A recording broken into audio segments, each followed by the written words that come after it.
جمعے کے دن قرآن کی کچھ صورتیں ایسی ہیں جو پڑھنے کے کمال کے فضائل ہیں. جمعے کو سورہ یاسین ضرور پڑھا کریں کہ جو شب جمعہ یاسین پڑھے اس کی مغفرت کر دی جاتی ہے. اور سورہ کہف، سبحان اللہ، جمعے والے دن سورہ کہف پڑھنے کی فضیلت کیا ہے؟ جو شخص جمعہ کے روز سورہ کہف پڑھے اس کے قدم سے آسمان تک نور بلند ہوگا جو قیامت کو اس کے لیے روشن ہوگا. 2 جمعوں کے درمیان جو گناہ ہوئے ہیں بخش دیے جائیں گے. You only required 15 to 20 minutes to recite سورہ کہف. اگر عادت بنا لیں کہ جمعے کی ایک نیکی 70 نیکیوں کے برابر ہے.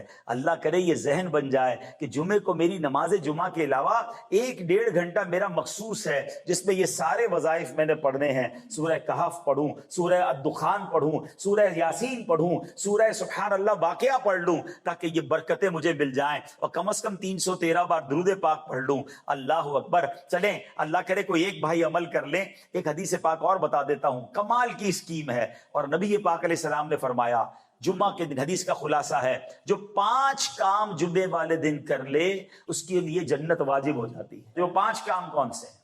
فرمایا جمعہ پڑھے، روزہ رکھے، جنازے میں شرکت کرے، کسی نکاح میں شرکت کرے، اور کسی مریض کی عیادت کرے. ایک دن میں یہ 5 کام جو کر لے اس کے لیے جنت واجب ہو جاتی ہے. اب یہ ہے کہ یہ ہر بار تو نہیں ملتا، لیکن کبھی نہ کبھی موقع مل جاتا ہے.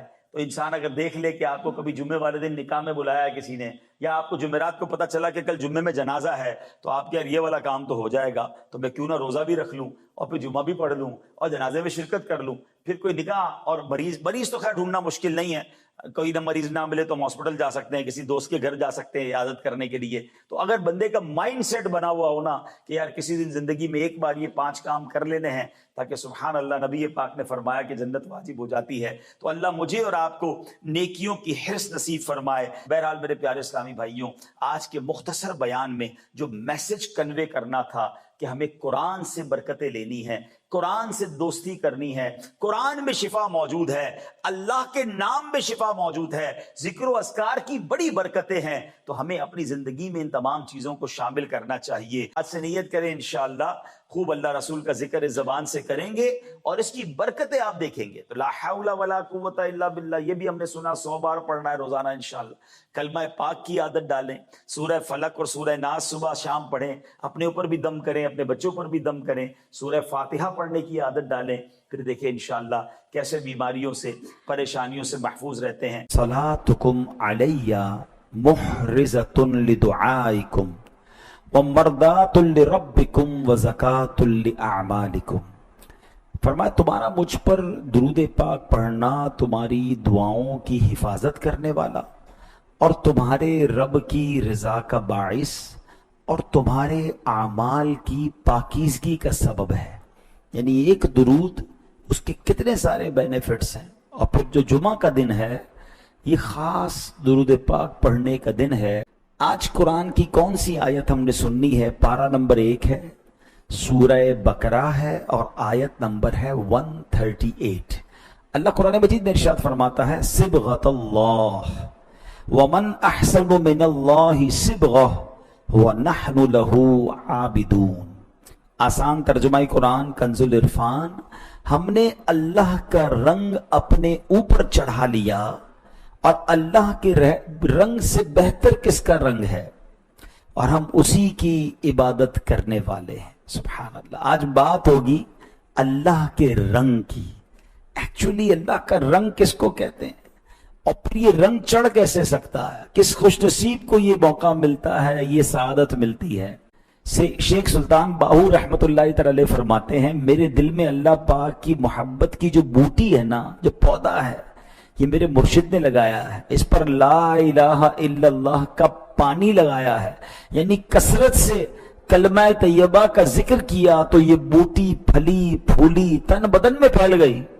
اب حالت یہ ہے کہ چمبے کی بوٹی یعنی محبت الہی نے پورے باطن کو مہکا دیا ہے.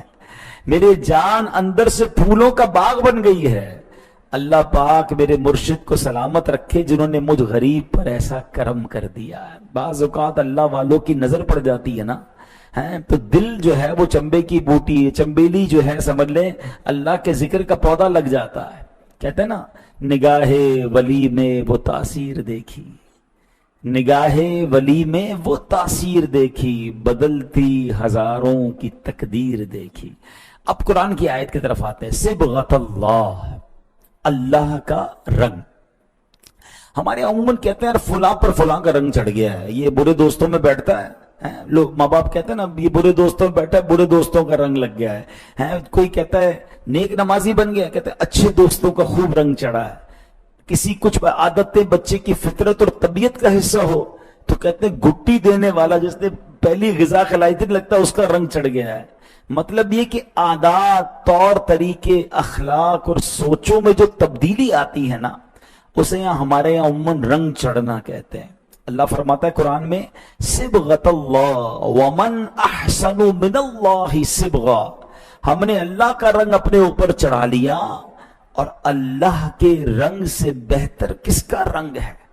اب اللہ کا رنگ کسے کہتے ہیں؟ کوسچن تو یہ کھڑا ہوگا نا، دوستوں کا رنگ تو ہم سمجھ گئے، بری صحبت کا رنگ، اچھی صحبت، اللہ کا رنگ کسے کہتے ہیں؟ 3 رنگ ہیں جو دل پر چڑھتے ہیں، یاد رکھیے۔ نمبر 1 ایمان، نمبر 2 تقوی، اور نمبر 3 محبت الہی۔ ان تینوں رنگوں کو ملا کر صبغۃ اللہ یعنی اللہ کا رنگ کہا جاتا ہے، صبغۃ اللہ۔ اب آیت کریمہ کا مطلب یہ ہے کہ ایمان کا رنگ جس پر چڑھ گیا وہ دنیا بھر میں حسین ترین ہو جاتا ہے، پھر جب تقوی دل میں اترتا ہے تو آدمی کو مزید حسین بنا دیتا ہے، اور جب اللہ پاک کی محبت سے دل سرشار ہو جائے تو اب بندہ اعلیٰ ترین مقام تک پہنچ جاتا ہے۔ اب ہم نے غور کرنا ہے کہ تینوں رنگ ہم اپنے اوپر کیسے چڑھا سکتے ہیں۔ سبحان اللہ۔ اہل ایمان کا حسن ظاہر و باطن کیسا ہوتا تھا؟ ایک مرتبہ رسول بے مثال بی بی آمنہ کے لال صلی اللہ علیہ وسلم سفر پر تھے، صحابہ کرام بڑی تعداد میں ساتھ تھے، صحرا سے گزر ہوا، گرمی کے دن تھے۔ ابھی دیکھیں نا کراچی میں کتنی گرمی ہے، مگر صحرا کے اندر، وہ بھی مکے مدینے کے صحرا میں، جنہوں نے دیکھا ہے گرمی کے دن وہاں پر وہ کیسی گرمی ہوتی ہے، صحرا میں تھے اور پانی بھی نہیں۔ اب تمام صحابہ پیاس سے پریشان، پانی کو قطرہ نہیں۔ اب کیا کیا؟ لیکن انہیں معلوم تھا کہ نبی پاک ساتھ ہے نا تو خیر ہے، کوئی نہ کوئی سبیل بن جانی ہے۔ تو پیارے آقا علیہ الصلوۃ والسلام نے ایک دور ریت کے ٹیلے کی طرف اشارہ فرمایا کہ اس ٹیلے کے پیچھے جاؤ، چھوٹا سا جو پہاڑ ہوتا ہے اس کے پیچھے ایک غلام ہے، سیاہ فام ہے، حبشی ہے، افریقن ہے، اونٹنی پر سوار ہے، اس کے پاس پانی کا ایک مشکیزہ ہے، جاؤ اس غلام کو اونٹ سمیت میرے پاس لے آؤ۔ اب نبی پاک یہ جانتے تھے کہ اس ٹیلے کے پیچھے کیا ہے، صحابہ حیران، لیکن نبی پاک کا حکم تھا، فوراً گئے تو بالکل ایک اونٹ پہ سوار حبشی غلام کو دیکھا، اس کے پاس پانی کا مشکیزہ بھی تھا، اس کو پکڑا، نبی پاک کے پاس لے آئے۔ اب جب نبی پاک نے مشکیزہ لیا اور اپنے رحمت بھرے ہاتھوں سے مشکیزے کا منہ کھولا اور آ جاؤ میرے پیاسوں پانی پی لو، اللہ اکبر، ٹھنڈا ٹھنڈا، میٹھا میٹھا، پیتے ہم ہیں پلاتے یہ ہیں، رب ہے معطی یہ ہے قاسم، رزق اس کا ہے کھلاتے یہ ہیں۔ اب چھوٹا سا مشکیزہ ہے، ظاہر ہے وہ اونٹ سوار اپنے لیے پانی کا انتظام لے کے چلا ہوگا۔ آج کے زمانے میں کہوں کہ کوئی ٹریول کرتا ہے تو ساتھ تھرموس رکھتا ہے، اس میں کتنا پانی ہوتا ہے خود پی لے گا، اس چھوٹے سے مشکیزے سے سینکڑوں صحابہ نے پانی پی لیا۔ اچھا سب کو پانی پورا ہو گیا، مگر مشکیزے میں پانی پہلے جتنا ہی موجود تھا۔ اب وہ جو غلام تھا نا وہ بھی یہ منظر دیکھ رہا تھا کہ یہ کون سی ہستی ہے، یہ کیا کمال ہے کہ اتنے میرے چھوٹے سے مشکیزے سے 100 لوگوں نے، سینکڑوں لوگوں نے پانی پی لیا۔ تو سبحان اللہ، اس کا دل میں ہدایت کا نور آیا، گویا چمبے کی بوٹی جو ہے وہ لگ گئی، ایمان کا نور آیا، اور اس غلام نے کلمہ پڑھ کر اسلام قبول کر لیا۔ اچھا اب سبحان اللہ، نبی پاک علیہ السلام بہت خوش ہوئے، آپ نے اپنا نورانی ہاتھ اس کے چہرے پر پھیرا۔ یہ کتابوں میں معجزہ لکھا، حدیث کی کتابوں میں، دنیا میں کبھی ایسا نہیں ہوتا، افریقن گورا نہیں ہو سکتا، جو اس کی سکن ہوتی ہے نا فل بلیک ہوتی ہے، آپ نے دیکھا ہوگا، مگر میرے آقا نے جب نورانی ہاتھ اس کے چہرے پر پھیرا تو وہ چمکنے لگا، اس کا چہرہ بالکل سفید ہو گیا۔ اچھا بڑا خوش، اب اپنے آقا کے پاس پہنچا، غلام تھا کسی کا، تو آقا نے پہچاننے سے انکار کر دیا کہ تم تو میرے غلام نہیں ہو سکتے، وہ تو سیاہ فام تھا، حبشی تھا، تم تو بڑے حسین و جمیل گھوڑے چٹے ہو کر آئے ہو۔ اللہ اکبر. تو اس نے کہا, سارا واقعہ بتایا کہ میں نور والے آقا صلی اللہ تعالی علیہ وسلم کا کلمہ پڑھ چکا ہوں, ان کی غلامی نے مجھے بدر منیر یعنی چمکتا چاند بنا دیا ہے. میرے پیارے اسلامی بھائیوں, ایک مرتبہ نبی پاک علیہ الصلوۃ والسلام کی خدمت میں عرض کیا گیا, یا رسول اللہ ایو جلسائنا خیر, حضور بہترین ہم نشین کون ہے, ساتھی کون ہے؟ آقا نے فرمایا, من ذکرکم اللہ رؤیتہ وزاد فی علمکم منطقہ وذکرکم بالآخرۃ عملہ. فرمایا جس کا دیدار تمہیں اللہ کی یاد دلا دے. بہترین دوست کون ہے؟ جس کو دیکھیں تو اللہ یاد آئے, جس کی گفتگو تمہارے علم میں اضافہ کر دے, اور جس کا عمل تمہیں آخرت کی یاد دلائے. یہ ہے بہترین دوست. مگر آج ہم نے ایسے دوست بنائے ہیں جو ہمیں گناہوں کی طرف لے جاتے ہیں. ہم نیکی کریں تو مذاق اڑاتے ہیں, نمازیں پڑھیں تو ہمیں ٹانٹ کرتے ہیں. ایسے دوست اچھے نہیں ہیں. دوست وہ بنائیے کہ میں گناہوں کی طرف جاؤں تو میرا ہاتھ پکڑ کر مجھے پھر نیکیوں کی طرف لے کر آئے, جس کو دیکھوں تو مجھے خدا یاد آئے. کیونکہ آج بات ہو رہی ہے اللہ کے رنگ کی. اللہ کا رنگ چڑھانا ہے تو پھر اچھے اور نیک دوست بھی تلاش کرنے ہیں. اور اللہ کے رنگ کی پہلی شان کیا ہے؟ ایمان والے. اب ایمان والوں کو کیا ملتا ہے؟ جس کے دل میں ایمان گھر کر جائے. اللہ قرآن میں اس کی شانیں بیان کرتا ہے. ہم سب ایمان والے ہیں نا, غور کریں کیا ہم ایسے ہیں. نمبر 1, واللہ ولی المؤمنین, اور اللہ ایمان والوں کا مددگار ہے. ایک مقام پر فرمایا, وانتم الاعلون ان کنتم مؤمنین, اگر تم ایمان والے ہو تو تم ہی غالب ہوگے. یہ دنیا بھر میں جو حالات چل رہے ہیں نا, مسلمان مغلوب ہو گئے, کافر غالب ہو گئے, مسلمان ذلیل ہو رہے ہیں, وائے؟ وہ ایمان نہیں ہے. ابھی آپ آگے سنیں گے, آپ کہیں گے سارے ہی تو ایمان والے ہیں, اربوں ایمان والے, کروڑوں ایمان والے. ایمان اصل کہتے کس کو؟ ایمان والا کیسا ہوتا ہے آگے بتاؤں گا. پہلے ایمان والوں کو انعام کیا کیا ملے گا. اللہ فرماتے ہیں وَأَنْتُمُ الْأَعْلَوْنَ إِن كُنْتُم مُؤْمِنِينَ, تم ہی غالب آؤ گے اگر ایمان والے ہو. پتا چلا جس پر اللہ کا رنگ چڑھ جائے اسے بلندیاں عطا ہوتی ہیں. اور ایک جگہ اللہ فرماتا ہے وَاللَّهُ ذُو فَضْلٍ عَلَى الْمُؤْمِنِينَ, اور اللہ مسلمانوں پر بڑا فضل فرمانے والا ہے. واہ واہ, جس پر اللہ کا رنگ چڑھ جائے اس پر فضل اور رحمتوں کی برسات ہوتی ہے. سورہ نساء میں ارشاد ہوتا ہے وَسَوْفَ يُؤْتِ اللَّهُ الْمُؤْمِنِينَ أَجْرًا عَظِيمًا, اور ان قریب اللہ مسلمانوں کو بڑا ثواب عطا فرمائے گا. ایک جگہ فرمایا لَهُمْ دَرَجَاتٌ عِنْدَ رَبِّهِمْ وَمَغْفِرَةٌ وَرِزْقٌ كَرِيمٌ, ان کے لیے ان کے رب کے پاس درجات اور مغفرت اور عزت والا رزق ہے. اللہ جنت میں بھی رزق عطا فرماتا ہے, دنیا میں بھی جس پر اللہ کا رنگ چڑھ جائے اس کے رزق میں برکت ڈال دیتا ہے. حقاً علینا ننجی المؤمنین, ہم پر اسی طرح حق ہے کہ ایمان والوں کو نجات دیں. پتا چلا کہ جس پر اللہ کا رنگ چڑھ گیا اس کی نجات بھی ہو جاتی ہے. بلکہ بڑا انعام پتہ کیا ملتا ہے؟ جس پر اللہ کا رنگ چڑھ جائے.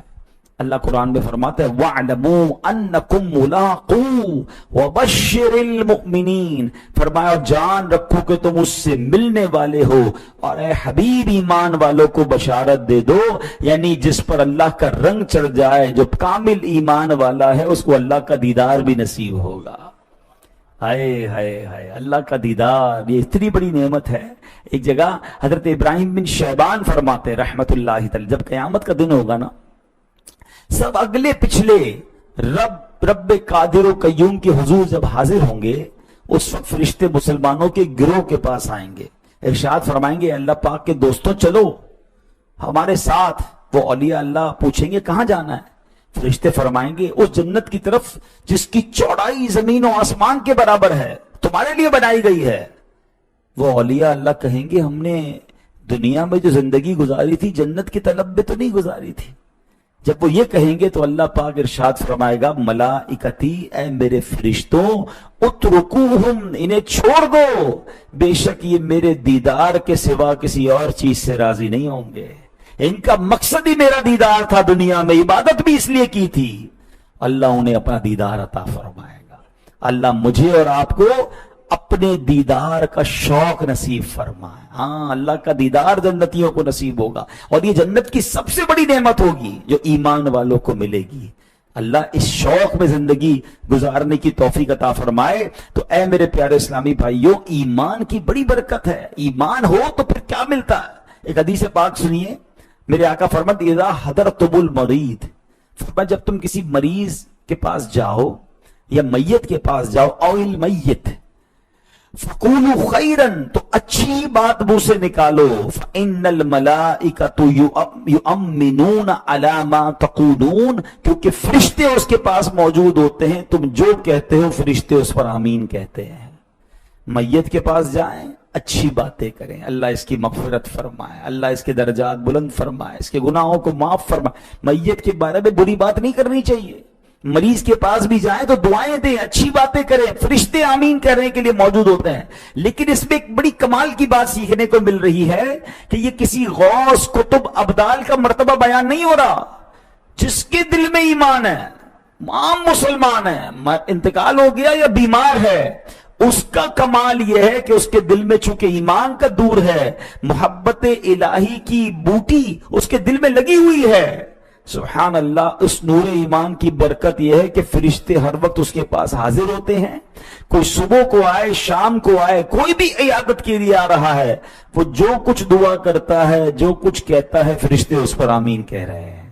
ایک عام مسلمان کی شان یہ ہے کہ جب وہ بیمار ہو یا اس کا انتقال ہو تو فرشتے وہاں موجود ہوتے ہیں. یہ ایمان کے نور کی برکت ہے.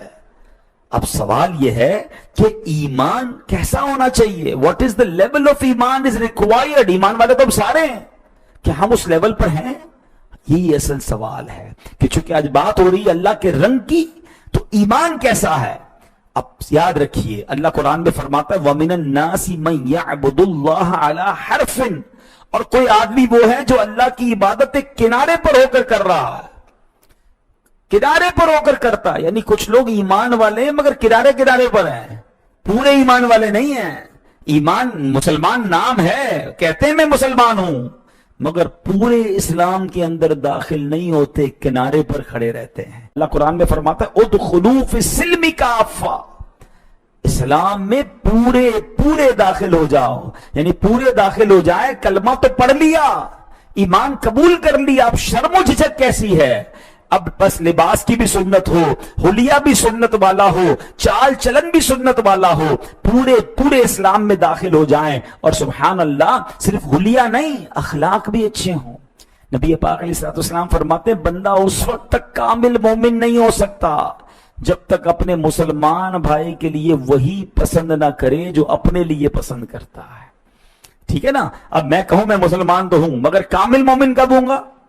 جو اپنے لیے پسند کروں وہ دوسروں کے لیے پسند کرو. میں اور آپ میں سے کون پسند کرتا ہے میرے ساتھ دھوکہ ہو، میری بے عزتی ہو، مجھے ستایا جائے، مجھے ذلیل کیا جائے، مجھ سے بد اخلاقی کی جائے؟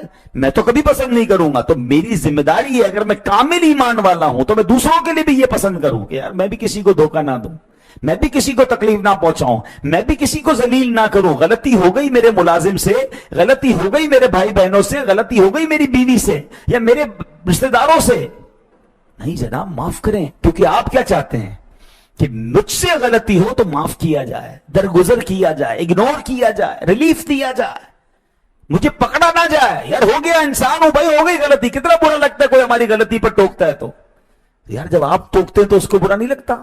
Whatever you like for yourself. ہمیشہ یہ حدیث یاد کر لیں، کامل مومن نہیں ہو سکتا بندہ جب تک اپنے مسلمان بھائی کے لیے وہ پسند نہ کرے جو اپنے لیے پسند کرتا ہے. سمپل.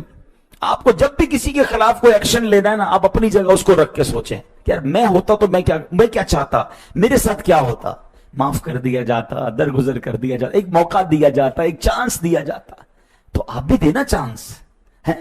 آپ جو منہ میں آیا کہہ دیا سامنے والے کو، چاہے اس کا دل ٹوٹا، اس کا بیچارے کا جو بھی اس کی مورل آپ نے بیڑا غرق کر دیا، نہ کریں ایسا. ہمیشہ یاد رکھیں تلوار کا وار جو ہے نا اس کا علاج ہو سکتا ہے، زبان کا وار جو ہے وہ بہت خطرناک ہوتا ہے، اس کا علاج نہیں ہوتا. وہ دل کو چیر کے رکھ دیتا ہے. انسان کو برسوں یاد رہتا ہے کہ یار اس نے سب کے سامنے مجھے کہہ دیا تھا.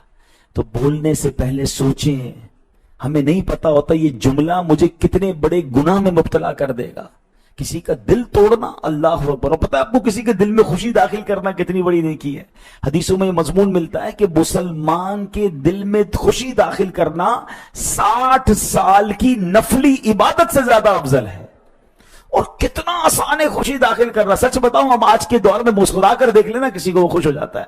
پیار والی بات کر لیں، آپ کی طبیعت ٹھیک ہے، بڑے دن میں نظر نہیں آ رہے، سب ٹھیک ہے نا، خیریت سے، بس آپ نے دل جیت لیا اس کا، آپ نے اس کے دل میں خوشی داخل کر دی. یہ تھوڑی کہا حدیث میں کہ 1 کروڑ روپے دے کر خوشی داخل کرے گا تو 60 سال کی نفلی عبادت کا ثواب ہے. نو، نتھنگ.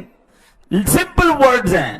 کسی مسلمان کے دل میں خوشی داخل کرنا 60 سال کی نفلی عبادت سے افضل ہے. اب ہمارا الٹا معاملہ، ہم نفل پڑھ رہے ہوتے ہیں اور دل توڑ رہے ہوتے ہیں. ہم بڑے کہاں گئے، مسجد میں نفل پڑھنے جا رہا ہوں، اور نفل پڑھتے پڑھتے کبھی خادم کو ڈانٹ دیا، کبھی امام صاحب سے الجھ پڑے، کبھی کسی نمازی کو کچھ کہہ دیا، مسجد میں 4-5 تو دل توڑ دیے. کمال ہے یار. خوشی داخل کرنے والے بنے. ایک بڑی پیاری حدیث ہے، یقین کریں، ون آف دا بیوٹیفل حدیث. نبی پاک کا یہی تو کمال ہے کہ چند جملوں میں کہتے ہیں نا، کوزے میں دریا کو بند کرنا. 4 لفظ سنو یار، یقین کریں زندگی گزارنے کا پروسپیکٹس دے دیا نبی پاک نے. بشرو ولا تنفرو، یسرو ولا تعسرو. آئے ہائے ہائے. یقین کریں اس 4 لفظوں پر کتابیں لکھی گئیں. کیا مطلب ہے؟ بشرو، خوشخبری سناؤ، ولا تنفرو، نفرت نہ پھیلاؤ، ٹینشن نہ پھیلاؤ، یسرو، آسانیاں کرو، ولا تعسرو، مشکل نہ کرو. چیک. اب صرف ان 4 لفظوں کی روشنی میں ہم سارے اپنی زندگی طے کر لیں، اپنے آپ کو چیک کر لیں کہ میرے پاس لوگ آتے ہیں، کوئی خوشخبری لے کر جاتے ہیں، کوئی مسکراہٹ لے کر جاتے ہیں. جب آتے کو ٹینشن کی خبر دیتا ہوں، ہر وقت ذرا موت، میت، بربادی، تباہی کی خبر ہوتی ہے میرے پاس. یار اچھی باتیں بھی کر رہے ہو یار، آسانیاں کرتا ہوں. یسرو ولا تعسرو، میری ذات سے لوگوں کو آسانیاں ہو رہی ہیں. یہ آلویز میرا نیت یہ کہ کسی طرح جکڑ لوں ان کو نا. اپنے ملازمین کی تنخواہ کیسے کاٹنی ہے، اپنے بچوں کو کیسے ٹائٹ کرنا ہے، اپنی فیملی کو تکلیف کیسے دینی ہے، بٹ لوگ مجھ سے ٹینشن میں ہی رہے ہیں. اور ایک بات یاد رکھیے گا، جو لوگوں کے لیے مشکل کرتا ہے نا، اس کی لائف بھی مشکل ہو جاتی ہے. کچھ لوگ کہتے ہیں کہ یار مجھ سے کوئی محبت سے ملتا ہی نہیں ہے، مجھ سے کوئی دوستی کرتا ہی نہیں ہے، مجھ سے کوئی مسکرا کے بات ہی نہیں کرتا، کوئی میرے قریب ہی نہیں آتا، میں بیمار تھا مجھ سے ملنے کوئی نہیں آیا. حضرت آپ تنہا رہے اسی لیے گئے کہ آپ نے لوگوں کے لیے مشکلیں پیدا کی ہیں. لوگ آپ سے ملنا نہیں چاہتے. یہ اب لوگوں کی شکایت نہیں کر رہے، آپ اپنی شکایت کر رہے ہیں. آپ پیار دینے والے ہوتے، آپ محبت دینے والے ہوتے، آپ خوش اخلاق ہوتے، آپ کی بیماری میں زمانہ کھڑا ہوتا، آپ کی مشکل میں کئی ہاتھ بڑھانے والے ہوتے، کیونکہ آپ نے لوگوں کی مشکلوں سے نکالا ہے لوگوں کو. دیکھیں، آپ کسی کو مشکل میں ہاتھ پکڑیں گے نا، آپ پر برا وقت آئے گا، کئی ہاتھ آپ کے لیے بڑھیں گے. لیکن اگر آپ نے خود مشکلوں میں ڈالا ہوا ہے لوگوں کو، تو کون آپ کی مشکل حل کرنے آئے گا؟ تنہا رہ جاتے ہیں ایسے لوگ دنیا میں، دوست نہیں بنتے ان کے. اللہ کرے یہ حدیث سمجھ آ جائے. اور یہ ایمان کی جان ہے کہ کامل مومن جب ہوگا، یعنی it is condition to be a perfect Muslim, کہ جو میں اپنے لیے پسند کر رہا ہوں نا، وہ دوسروں کے لیے پسند کروں. اب چیک کر لیں، ہم دوسروں کے نہیں، اگلے کا بیڑا غرق ہوتا ہو تو ہو جائے، ساڑھا کام ہونا چاہیے، ہمارا کام ہونا چاہیے. پڑوسی کے آگے بے شک کچرا پھینک دیں، پڑوسی کے آگے خون پڑا ہے، ہمارے جانور، قربانی کے جانور کے بلے آلائشیں گلی میں پڑی، ہمارا کمرہ، ہمارا گھر کے سامنے والا حصہ صاف ہونا چاہیے. یہ کیا کیا آپ نے؟ جو میں اپنے لیے پسند کرتا ہوں وہ مسلمان بھائی کے لیے پسند کروں. یہ کامل مومن ہونے کے لیے ضروری ہے. اور آپ بلیو کریں، یہ کر کے دیکھیں. آپ ایسا نہیں ہوگا آپ کا برا ہو جائے گا. آپ لوگوں کو اچھا کریں، آپ کا سب اچھا کریں گے، آپ کی لائف ایزی ہو جائے گی. آگے سنیں، اللہ کے رنگ کی بات ہو رہی ہے نا، رنگ چڑھانا ہے اللہ کا، تو پہلے ایمان تو مضبوط کریں نا، پہلی سیڑھی ایمان ہے. اب فرمایا، سنیں حدیث پاک میں، اس کا ایمان کامل نہیں جو امانت دار نہیں. یعنی میرے آقا کے پاس غیر مسلم امانتیں رکھواتے تھے، ایمان نہیں لائے تھے مگر امانت رکھواتے تھے کہ یہ امین ہے. ہمارا حال یہ ہے کہ ہمارا مسلمان بھائی ہم سے پریشان ہے. اگین ٹرائی ٹو انڈرسٹینڈ، حدیث یاد رکھنا، اس کا کامل ایمان نہیں جو امانت دار نہیں. سبحان اللہ. ایک اور جگہ فرمایا، اس کا کوئی دین نہیں جو وعدوں کا پابند نہیں. آپ فکر ہی نہ کریں, آپ کا کام ہو گیا, اب بس پرسوں ہو گیا, 3 دن بعد لے لیں. اگلا بولے یار زبان ہی نہیں ہے اس کی, تو جو کہتا ہے اس پہ کام ہی نہیں ہوتا, نہ پیسے ٹائم پہ ملتے نہ چیز ٹائم پہ ملتی ہے. تکیہ کلام بنایا ہوا ہے کچھ لوگوں نے, فکر ہی نہ کرو. میں تو میرا ایک جملہ مشہور ہو گیا, میں کہتا ہوں جو کہے نا فکر نہ کرو اس کی زیادہ فکر کرو. ہاں یہ اس کا تکیہ کلام ہے, یہ کہہ نہیں رہی, اس کا کام ہی ہر کسی کو تو فکر ہی نہ کرو, اس کی زیادہ فکر کرو. تو یار مسلمان وعدوں کا خلاف کرنے والا کیسے ہو سکتا ہے؟ وہ ایمان نہیں ہے. آگے فرمایا ایک روایت میں ہے کہ جس کے شر سے اس کا پڑوسی محفوظ نہ ہو وہ مومن نہیں ہے, وہ کامل مومن نہیں ہے. آپ غور کر لیں, پڑوسی کی وٹنس چلے گی اللہ کی بارگاہ میں. ہاں, اور ہمارے پڑوسی بعض اوقات تو اول تو کئی ایسے ڈیفنس میں رہتے ہیں جن کو پڑوسی کا نام بھی نہیں پتا ہوتا. اچھا آپ بھی ہمارے پڑوس میں 10 سال سے ہوں بھائی, اچھا آج ملاقات ہوئی, ابھی کچھ پڑوسی سے مل لو بھائی, کوئی تحفہ, کوئی دوستی, کوئی, کیونکہ یاد رکھیں اللہ نہ کرے آپ کے گھر میں ایمرجنسی ہوئی نا اور آپ گھر میں نہیں ہیں, سب سے پہلے جو ریئیکٹ کر سکتا ہے وہ آپ کا پڑوسی ہے, اور آپ نے پڑوسی سے بگاڑ کے رکھی ہے. حالانکہ پڑوسی کے حقوق بہت زیادہ اسلام نے بیان کیے. اس سے بڑی حدیث کیا ہوگی کہ جس کے شر سے اس کا پڑوسی محفوظ نہ ہو وہ کامل مومن نہیں. اللہ کے رنگ چڑھانے کے لیے محبت الہی بڑھانی ہے. محبت الہی بڑھانے کے لیے علماء نے بڑی پیاری باتیں لکھی. مولانا نقی علی خان صاحب فرماتے ہیں 9 چیزیں ہیں جو محبت الہی حاصل کرنے میں مددگار ہے. ہمیشہ باوضو رہے, اس سے دل روشن ہو جاتا ہے. اکیلے میں, خلوت میں بندہ دنیاوی مشغولات سے فارغ ہو جائے اور پھر اس کے بعد اللہ پاک کو یاد کرے تو اللہ کی طرف متوجہ ہونے کا موقع ملتا. اکیلے میں اللہ کو یاد کریں, اکیلے میں فلمیں ڈرامے نہیں دیکھنی, اکیلے میں ذکر الہی کریں, دعائیں کریں, اللہ کو یاد کریں. یہ اللہ کی محبت بڑھانے کا نسخہ ہے. فرمایا سکوت یعنی خاموشی, بہت زیادہ بولنا جو ہے نا یہ بھی انسان کو رب سے دور کر دیتا ہے. خاموشی اپنانے کی عادت ڈالیں. بھوک کم کھانا, بیداری کم سونا, یہ وہ اعمال ہیں جو بندے کو رب سے قریب کرتے ہیں. نمبر 6 دل کو فضول فکروں اور خیالات سے پاک کرنا. بہت ساری فکریں ہر وقت, اوور تھنکنگ, کل کیا ہوگا, پرسوں کیا ہوگا, 5 سال بعد کیا ہوگا, 10 سال بعد کیا ہوگا, بچوں کا کیا ہوگا, مجھے کچھ ہو گیا تو میرے بچوں کا کیا ہوگا. اتنا سوچتے رہتے ہیں, اتنا. اچھا مجھے بتائیں آپ کے سوچنے سے کچھ ہو جائے گا؟ جو ہونا وہی ہوگا نا. ہم یہ کیوں اتنی, ابھی بچی پیدا ہوئی ابھی سے ٹینشن شروع, اس کی شادی کا کیا ہوگا. بھائی اللہ نے بچی دی ہے تو وہی اس کو بڑا کرے گا, وہی شادی کروائے گا. ساری دنیا کے کام میں نے نہیں کرنے, رب نے کرنے ہیں. وہ خالق و مالک ہے, مجھے اور آپ کو بھی تو اسی نے پالا ہے. اتنا سوچتے ہیں کچھ لوگ. اچھا سوچ کے بیمار ہو گئے, حل پھر بھی کچھ نہیں ہوا, ہونا وہی جو رب نے کرنا ہے. تو یار اللہ پر چھوڑ دو نا. وَأُفَوِّضُ أَمْرِي إِلَى اللَّهِ إِنَّ اللَّهَ بَصِيرٌ بِالْعِبَادِ, میں اپنے کام اللہ کے سپرد کرتا ہوں. اللہ اپنے بندوں کو دیکھ رہے ہیں. والد کا انتقال ہو جاتا ہے, بچے بڑے ہو جاتے ہیں, کئی ماؤں نے پالے, کئی والد نے پالے, کئی بچے خود ہی پل گئے ہیں. ماں باپ کے ہوتے ہوئے بچے بگڑ گئے, اور باپ باپ کا انتقال ہو گیا اور بچے کمال کی تعلیم یافتہ ہو گئے. اللہ نے جس کے لیے جو لکھا ہے, اتنی ٹینشن نہیں لینی ہوتی. اور یہ فکریں خامہ خواہی کی فکریں میں اللہ سے دور کر دیتی ہیں. محبت الہی اس چیز کا نام ہے کہ اپنے کام اللہ کے سپرد. اللہ مالک ہے, اللہ کریم, وہ کارساز, وہ کرنے والا, اور وہ پھر کرم فرماتا ہے. دیکھیں نا دنیا میں اگر کوئی بندہ آپ سے آ کر آپ کا ملازم ہو, آپ کا بچہ ہو, کہ ابو میں آپ کے حوالے ہوں, میرا سارا نظام آپ کے حوالے, مجھے کچھ نہیں پتا, آپ کو فکر شروع ہو جاتی ہے اس کی, یار یہ بیچارہ میرے حوالے ہے, اس کو تو بیچارے کو آتا ہی کچھ نہیں ہے, نہیں یار مجھے اس کا خیال رکھنا ہے, اس کو تو کچھ بھی نہیں آتا. ایسا ہی ہے. بندہ ایک بار رب کو کہہ دو دے, اللہ میں تیرے حوالے, میرے سارے کام تیرے حوالے, میں بے بس, تو مالک, تو خالق. تو دیکھو نا اس کی رحمت کیسے تمہارا ہاتھ پکڑتی ہے, کیسے مسئلے حل ہوتے ہیں. اتنی ٹینشنیں دماغ سے نکالیں, ایزی ہو جائیں, ریلیکس ہو جائیں. جو نصیب میں لکھا ہے وہ ہو کر رہے گا, اللہ بہتری کرے گا انشاءاللہ. اچھا پھر ہر حال میں رضا الہی پر راضی رہنا, یہ بھی اللہ سے محبت بڑھانے کا ایک نسخہ ہے. جب رب نے جس حال میں رکھا اس حال میں راضی رہے, شکوے نہ کرے. اللہ نے مجھے کروڑوں سے بہتر رکھا, اور اگر کچھ نہیں دیا یہی میرے لیے بہتر ہے. مان لینا کہ اگر آج مجھے کچھ نہیں ملا وہی میرے لیے بہتر ہے. حضرت عیسیٰ علیہ السلام نے ایک بار ایک پول پر گئے, حوض پہ بچے نہا رہے تھے, بہت انجوائے کر رہے تھے. ایک بچہ ساتھ بیٹھا تھا نابینا, بڑا افسردہ بیٹھا تھا. آپ نے اللہ سے دعا کی, یا اللہ بچے نہا رہے ہیں, دھو رہے ہیں, مزے کر رہے ہیں, یہ بچہ آنکھیں نہیں, اس کی آنکھیں دے دے. اللہ نے آنکھیں دے دی. جیسے اس بچے کو آنکھیں ملی نا, اس نے ادھر دیکھا ادھر دیکھا, حوض میں گیا, ایک بچے کو اٹھایا پانی میں ڈبویا, اس کو مار دیا. دوسرے کو اٹھایا, اس کو پٹک کے مار دیا. تیسرے کو زخمی کر دیا. حضرت عیسیٰ نے کہا, یا اللہ یہ اندھا ہی ٹھیک تھا, اللہ اس کی آنکھیں واپس لے لے.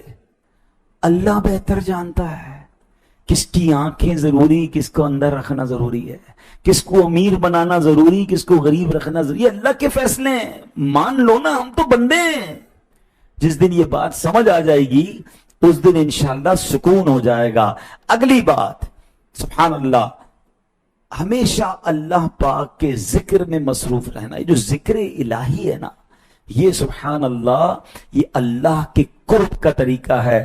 اللہ کا رنگ چڑھانا ہے نا, تو پھر زبان پر ذکر الہی ہونا چاہیے. خود چیک کریں یار, ہم کتنی بار اللہ کا نام لیتے ہیں. پلیز صبح و شام اللہ کا ذکر کرنا شروع کریں, آپ پر رحمتیں برسنا شروع ہو جائیں گی. اور سب سے افضل ذکر جو حدیث پاک میں کہا گیا, افضل الذکر لا الہ الا اللہ. آخری بات, کون کون چاہتا ہے کہ مرتے وقت میری زبان پر کلمہ جاری ہو؟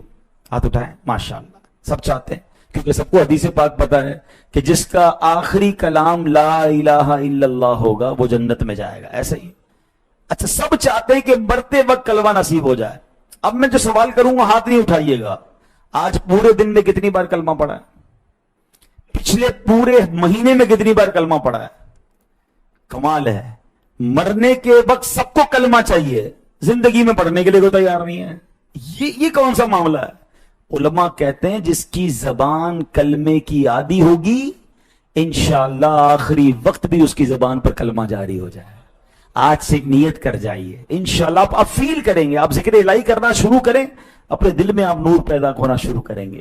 فیل کریں گے کہ انشاءاللہ روزانہ کلمہ پاک پڑھیں گے, کثرت سے پڑھیں. بلکہ کلمہ پاک کے بارے میں تو ایک بڑی پیاری فضیلت ہے, حدیث پاک میں آتا ہے, جو 70,000 بار کلمہ پڑھ لے, اپنے لیے پڑھ لے یا جس کے لیے پڑھے, جس کی نیت سے پڑھے, ایصال ثواب کے لیے اس کی مغفرت کر دی جاتی ہے. تو ایک بار اپنے لیے پڑھ لیں.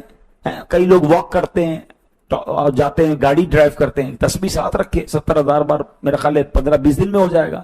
پہلے اپنے لیے پڑھ لیں, پھر اپنی والدہ کے لیے پڑھیں, پھر اپنے والد کے لیے پڑھیں. اللہ توفیق دے تو اپنے تمام محرومین کے لیے باری باری گفٹ دینا انہیں پڑھ کے, انشاءاللہ ان کے لیے بھی بھلا ہو جائے گا, اور آپ کو تو ملنا ہی ملنا ہے. ہر کلمے پر ایک جنت میں درخت لگے گا.